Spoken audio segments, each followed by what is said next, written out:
Speaker Parliament Rebecca Letwala Kadaga wadde ekiragiro Ministry evunanyizibwa ku byobulamu wano mu ggwanga emukire munge yategwa ogw'ekyayi edduka emisinde ddala eri mu disitulikiti n'Amisindwa etandika okwetegereza olwa lipoota Parliament gyefunye olunaku olwaleero ng'eraga nti amalaalo g'omukyala yasooka okufa ekirwadde kya COVID-19 galanise okuyiikuulwa embwa. Speaker Parliament olunaku olwaleero ensonga eno yagifunye oluvannyuma lw'omubaka mu Parliament omukyala owa disitulikiti n'Amisindwa Grace Namukara Watua otegeeza Parliament eno olunaku olw'eggulo ensonga ekwata ku malaalo g'omukyala ono ng'agamba nti mu kiseera ekyo abantu abasinziira mu kitundu ekyo bwe baaziika omukyala ono bali mu kivundu ekitagambika era nga kigambibwa nti embwa zandiba nga zaaziikula dde omulambo gw'omukyala ono nga zaatandika dda n'okumubwebwena. Bino byonna byajja mu kiseera oluvannyuma lwa Ministry evunanyizibwa ku byobulamu wano mu ggwanga okulangirira omukyala atemera ku gy'obukulu 34 mu ssabbiiti gye twakakuba amabega nga bwe yali afudde ekirwadde kya COVID-19 mu disitulikiti n'Amisindwa era ono yalangirirwa okuba omuntu asookera ddala okufa ekirwadde kino mu Uganda.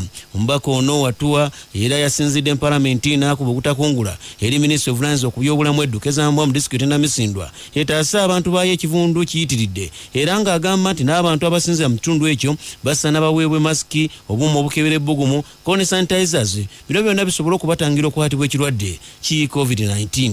Twagala kwebaza batuziikira muntu waffe naye nziika era teyali amulembe kubanga kati n'ekivundu ekyomufu kirabika bamuziika tebamukavaringa bulungi kati balirwana bali kukaaba kivundu n'aba security ge baleka okukumentaana badduka ku lw'ekivundu. Kati tusuubira nti gavumenti enejja etubudaabude esomesa abantu okuguma okweyongera okwerinda n'ebirala ng'ebyo batuwe masks batuwe sanitizers abantu bonna babayoola ne babatwala mu quarantine center kati tuwezayo kumpi 12 tebalina mmere ate nga bali eyo abaana n'abakulu. Kati gavumenti enguudo ez'Ewaffe tereyina ey'Ewaffe tuli mu nsozi enguudo enkubi etoonye zonna zoonoonese kati bw'ofuna omulwadde omuleeta mu regional referral hospital Mbale otwala ssaawa nnamba ate wanditute dakika nga 15 awo ensabira gavumenti einterveninga tuli ku booda batuwe mask bajja batuyambe batubuddeabude batuwe n'ebyokukozesa ebirala ng'emmere abantu abali mu quarantine. Speaker Parliament Rebecca Letwala Kadaga wasinzidde n'akuba obutakungula eri Ministry evunanyizibwa ku byobulamu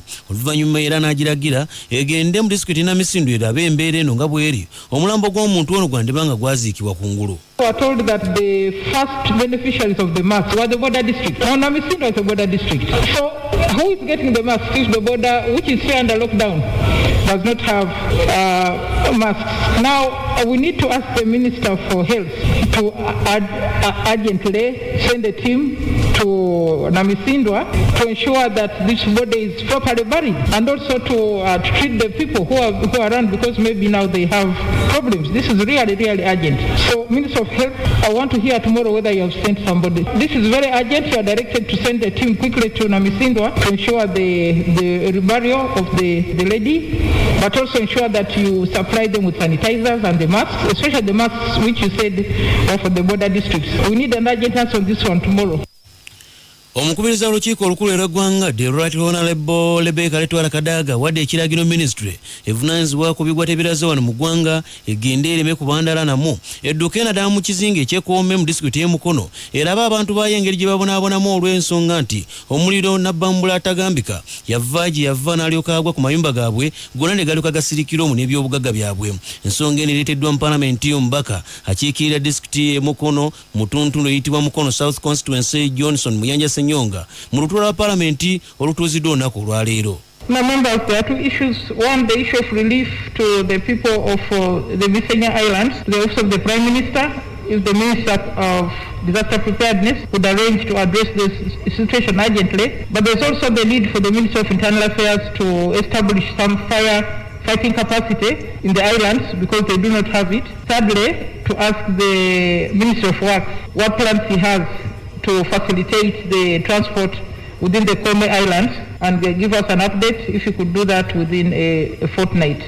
Omubaka Johnson Muyanja Ssenyonga akiikirira Mukono South asinziddewo n'ategeeza bannamawulire nti yagezaako nnyo okuddukira abantu abawangalira ku kizinga ekyekkoome n'ensimbiko n'ebintu ebirala bingi nnyo omwali n'akawunga kilogulamuzi 5 bweddu wabula abantu bano ensimbi zino ko n'akawunga kano tekabamala olw'ensonga nti mu kaseera kano bayagana okuyaga tebalina wakubeera. Agamba nti amaka agasukira ddala mu 5 eyo nga tugasanyizibwawo nabbambulawo omuliro era nga bangi ku bo baafiirwa dda ebintu byabwe ne mu kaseera kano bangi ku bo tebakyayi alina obayinza galangatanyiriza kiwanga mu ngalo. Wabula asinziddewo n'agamba nti guno si gwe mulundi ogusookedde ddala omuliro gw'engeri ng'eno okwata ekizinga eky'ekkoome.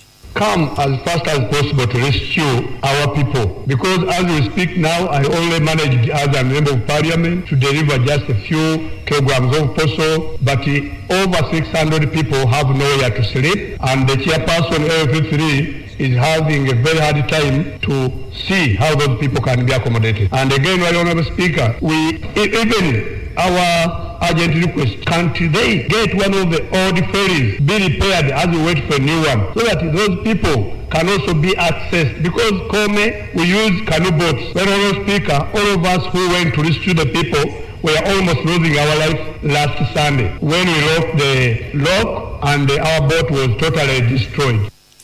N'ebyo ngo bizza ku mabbali ate ye omubaka mu Paalamenti akiikirira ekibuga eky'Ekabale Andrew Balyayanga ajja ono era nga yakulembera abantu ababaka bonna mu Paalamenti abayingirayo ku bwannamunigina agamba nti Lord Mayor w'ekibuga Kampala Elias Lukwago okusala eddiiro ne yeesooga okuva mu kibiina kya DP ne yeesooga ekibiina kya FDC nti eno nsobi nnene nnyo gy'akoze olw'ensonga abannakibiina kya DP be baakuza omuntu ono n'okumufuula kikyali kati. Olunaku olwali munnakibiina kya abadde munakibiina kya DP Elias Lukwago era nga Lord Mayor ow'ekibuga Kampala yasazedde eddiiro era nga yeesoze dda ekibiina kya FDC olunaku olwaleero era nga alangiriddwa ali ku kitebe ekikulu ky'ekibiina kya FDC ekisangibwa mu masikati g'ekibuga Kampala. Lukwago aliko byayogedde ku nsonga eno.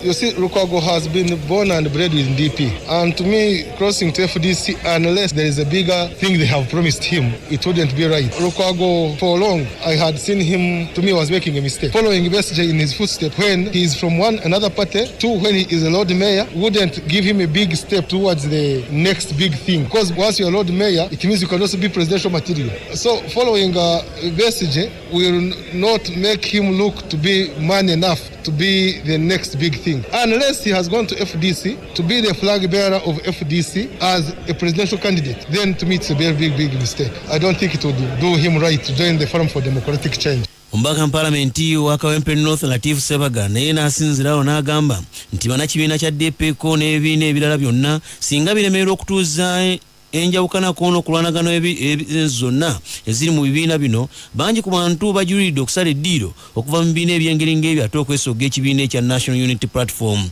Wabula asinziddawo n'agamba nti bannakibiina kya DP mu Paalamenti ey'omulundi ogw'11 bandifundikira ng'abantu batono nnyo gamba ababakawo be basindise mu Paalamenti y'omulundi ogwo. Ebbanga lyonna ekibiina kye nalimu ekya Democratic Party kinaba kimaze kwetereeza munda abantu bangi nnyo abajja kivaamu kati otuula mu Paalamenti olwaleero simanyi babaka bameka abayinza okuyimirawo nti ndi wa Democratic Party ku ssaawa zino kiyinza okuba ekizibu n'olwekyo ndowooza balina okubako ebintu byebeetereeza of course ebibiina byonna birina ebizibu naye tewaba bizibu ebisu kubanga akasa bulungi nnyo ti ebibiina byonna bigezaako okulaba nti bw'obeera nga omumemba agenda gezaako omunoonya gezaako okuteekawo enkiiko ennambulukufu olaba nti bamemba mubasika naye DP eringa egamba nti omulango gwaffe mugule ayagala yingira ayagala afulume tewotabeerawo nsonga gye bayinza kugamba nti ensonga zo twegalire munda tuzitereeze DP yabeeranga ne basajja bakulu simanyi oba bakyaliwo oba baalagawa abandi badde batula ku nsonga esifaana bwesi kubanga tulaba ekibiina ekigenda mu myaka 6 naye nga kyekibiina ekisinga obukulu mu ggwanga naye ngaolabira ddala nga n'ababaka ekibadde kirina mu Paalamenti olwaleero oyinza okwesanga mu Paalamenti ejja tulina kisabira kukinaba kifunyeyo omubaka ali ku tikiti y'enkumbi oba okubako n'abaka abawerako n'olwekyo ono bw'avuddeko ne zireeta omubaka mu Paalamenti akiikirira ekizinga eky'Ebuvuma Robert Migadde Ndugwa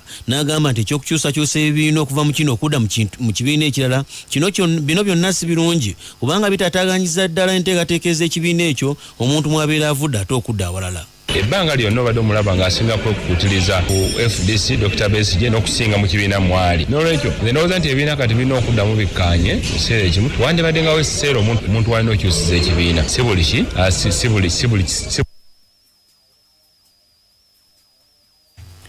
N'ebyo bweradde ku mabbali obwakabaka obwa Buganda bulagidde abasajja okuddamu okwetika obuvunaanyizibwa bwabwe mu maka kimalewo obusambu batuko obulabikira wano nawali okwetwala Uganda ko ne mu bwakabaka obwa Buganda. Bino byonna bibadde musomo gw'abaami gutegekeddwa wano mu kibuga Kampala mu bitundu eby'Emmengo mu Bulange Mmengo awo omulamu okugamba nti abaami okukulemberamu kaweefube okulwanyisa Mukenenya era ng'emu ku bikujjuko bino bye bikulembeddemu amatikira aga Ssaabasajja Kabaka ag'omulundi ogwa 27. Katikkiro wa Buganda Charles Mayiga aliko byanyonyodde ku nsonga eno. Era ekimu kubitabudde amaka kubanga abamu basajja lwakuba bambala mpale bw'oba togula mmere waka abaana tobasasulira bisale by'amasomero togenda na kubakyalira ku lunaku olw'okukyalira abaana tosasula masannyalaze n'amazzi abaana tebakulaba okomawo ssaawa 6 ofuluma 11 toli musajja mu mpale zokka tulaba mpale tulina okuba abakulembeze ffe abasajja nga tussaayo omwoyo ku maka gaffe tulina okweraliikirira bawala baffe balina ebyetaago eby'enjawulo abaana abawala baagala nnyo bataata baabwe naye ate oluusi ffe situfaayo okuzza omukwano ogwo balina ebyetaago byabwe tulina okufaako era bwe tutabifaako tubanga ababagabuddeyo mu basajja.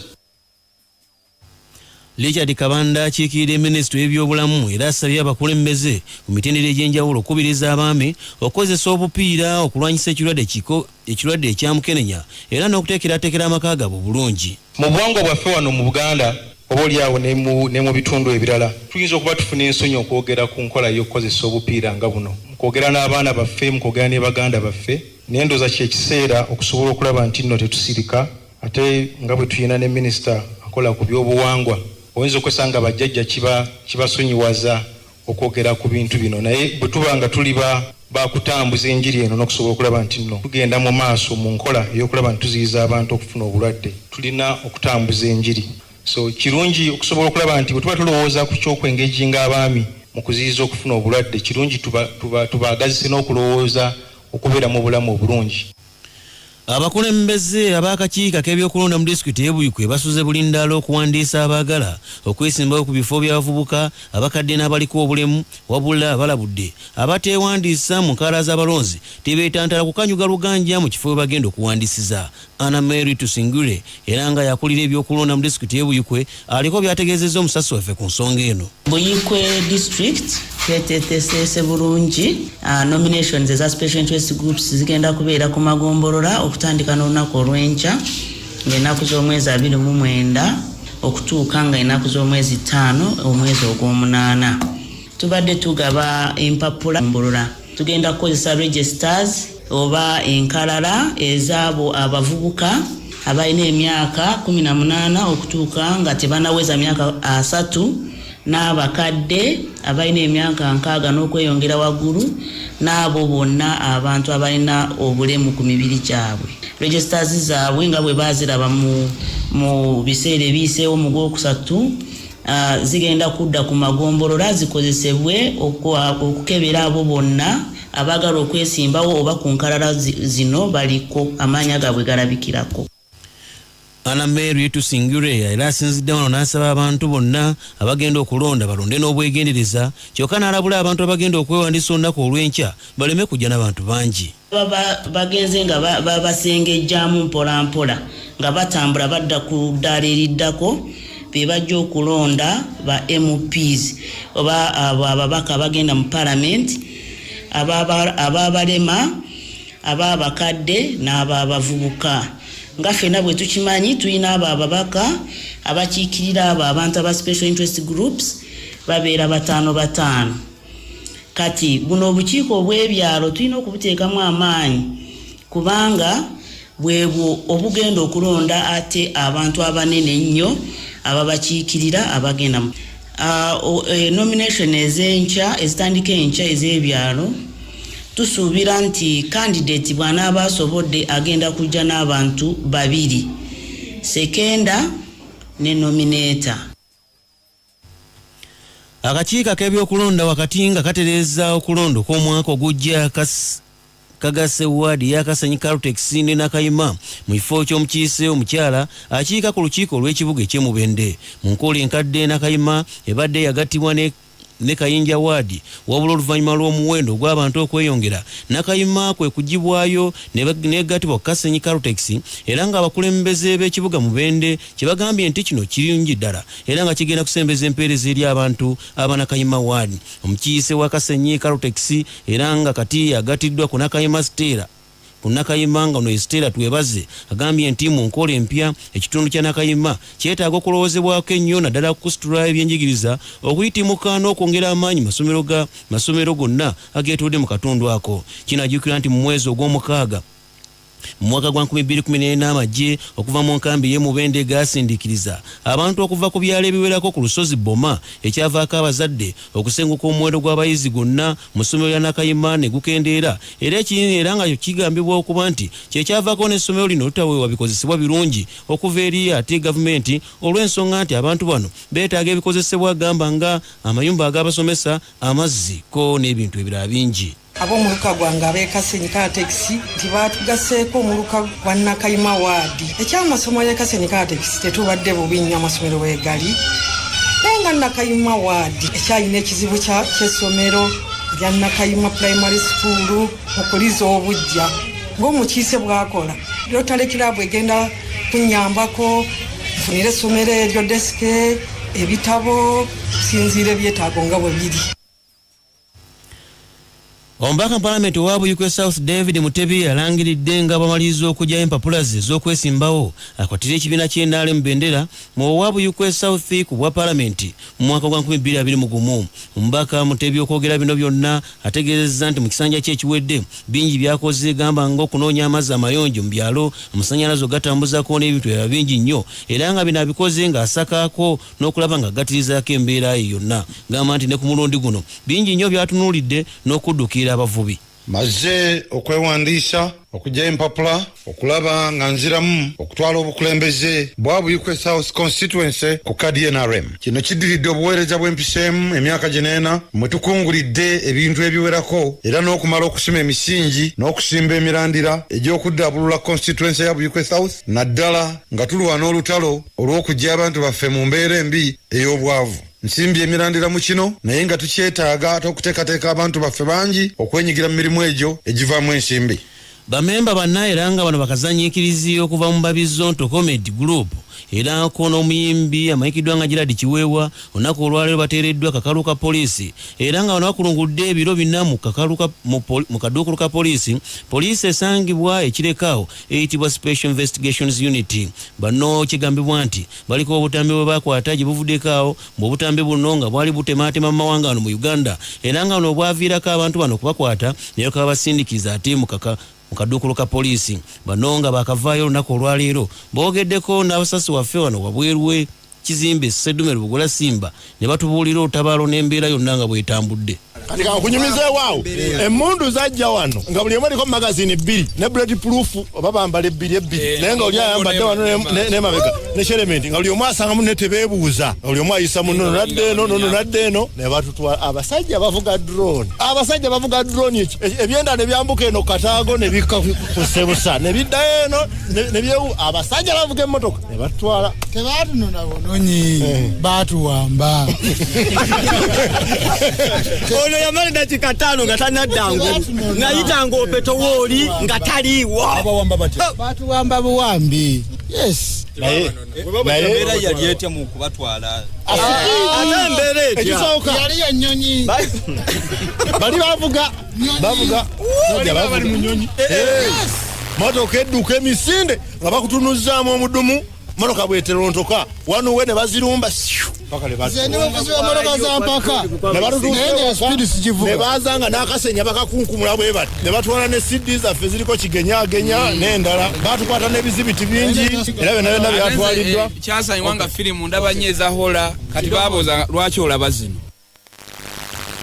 Abakwati banno abaana ababizonto Comedy bonna abakozi wano ku Sseddumero Bugola Simba bakuliko Julius Serwanja amayikiddwa nga Kidomole, Babali Mariseri amayikiddwa nga Uncle Yugomo mbyesanga wano, Saabakaki Peter amayikiddwa nga Omuzinyuzi era Kajabuzi kuva mu pulogulamu ya Mukuliko eyo, Kone Gold Kimatono era ng'ono ayitibwa Opeto okuva mu pulogulamu ya Binsanga wano. Nga sinaba kusiibula kankutwaleko mawulire agafulumidde mu by'obusuubuzi. Banka z'ebyobusuubuzi mu Uganda baziyita mu kibiina ekizigatta ekya Uganda Bankers Association ziriko kampeyini gye zitandise ng'eno egenda kugobera ddala enkola ebadde yeeyambisibwa abatunda ebyamaguzi ebitali bimu nga baguza abantu abakozesa kaadi eza banka ate okubawoozaako ensimbi olw'okukozesa kaada zino. Bakasitoma babadde beeyambisa kaadi okugula ebyamaguzi ebitali bimu kyokka abasuubuzi ne babaako ensimbi endala ze babawooza zino nga zisukkamu katono mu ezo ze bakozesa. Aba banka bano kye bagamba nti kimenya amateeka.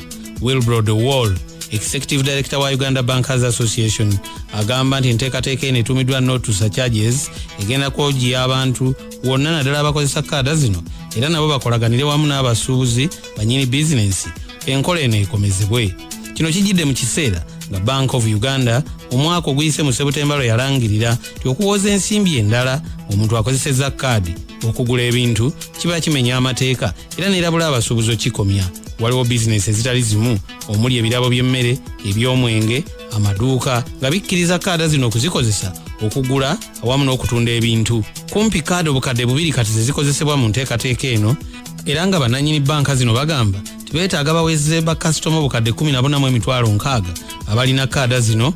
Siringi ya Uganda efunye embavu za bitundu 5.2 ku buli 100 bw'ogigeraageranya n'eddola ya Amerika mu mpaanyisa okuva mu Maaci w'omwaka guno ogw'2022 nga kiva ku nsimbi ezimu eziyingira mu bitongole by'obwannakyewa n'obwetaavu bwa ddola okukendeera mu balagiriza ebyamaguzi. Ebiwandiiko ebimu mu bibanda by'ensimbi mu Uganda biraga nti siringi ya Uganda yeeyongedde embavu ya noso 23 okuva mu Maaci we yagulira ddola ku siringi 39. Abamu ku basiga nsimbi bwe baatya ekirwadde COVID-19 abamu ne bajja ensimbi zaabwe mu ggwanga. Wiiki eyise weggwereddeko nga ddola ya Amerika egula noso 369 n'etundibwa noso 37. Stephen Kaboyo, Managing Director wa Alpha Capital Partners, kampuni emu ku zeebuuzibwako ku by'ensimbi, agamba nti amaanyi ga siringi gayinza okusigalayo mu wiiki ezinaddirira n'obwetaavu bwa ddola nabwo nga bukyali butono. Huawei Technologies Company Limited, kampuni ya China ya tekinologiya w'ebyempuliziganya, etandise olukuŋŋaana lwa nnaku 4 ku mutimbagano nga luno lutunuulidde tekinologiya engeri gy'ayinza okweyambisibwamu okulwanyisa ekirwadde COVID-19. Olukuŋŋaana luno lutuumiddwa Better World Summit era lwakusaliramu n'amagezi ag'okuyitimusa ebyenfuna mu nsi yonna oluvannyuma lw'okubagukayo kw'ekirwadde COVID-19. Huawei Technologies Company Limited egamba nti olukuŋŋaana luno lwakwogererwamu abakugu mu tekinologiya n'omumyuka wa ssentebe owa kampuni eno Guo Ping awamu ne minisita wa South Africa avunaanyizibwa ku by'essimu Sarah Ndabani Abrahams. Olukuŋŋaana luno we lutuukidde ng'embiranye yeeyongedde wakati wa China n'amawanga g'obugwanjuba bwa Bulaaya. Amerika ennaku zino esaba Bungereza, Canada, Australia ne New Zealand obutakozesa tekinologiya owa kampuni ya Huawei Technologies Company Limited owa 5G. Mu bibanda by'ensimbi engwira leero dola ya Amerika eguze siringi 3,661 n'etundibwa siringi 3,745. Pounda ya Bungereza eguze siringi 4,668 n'etundibwa siringi 4,805. Euro ya Bulaaya eguze siringi 2,248 n'etundibwa siringi 2,308. Siringi ya Kenya eguze siringi 34 senti 5 n'etundibwa siringi 37 senti 4.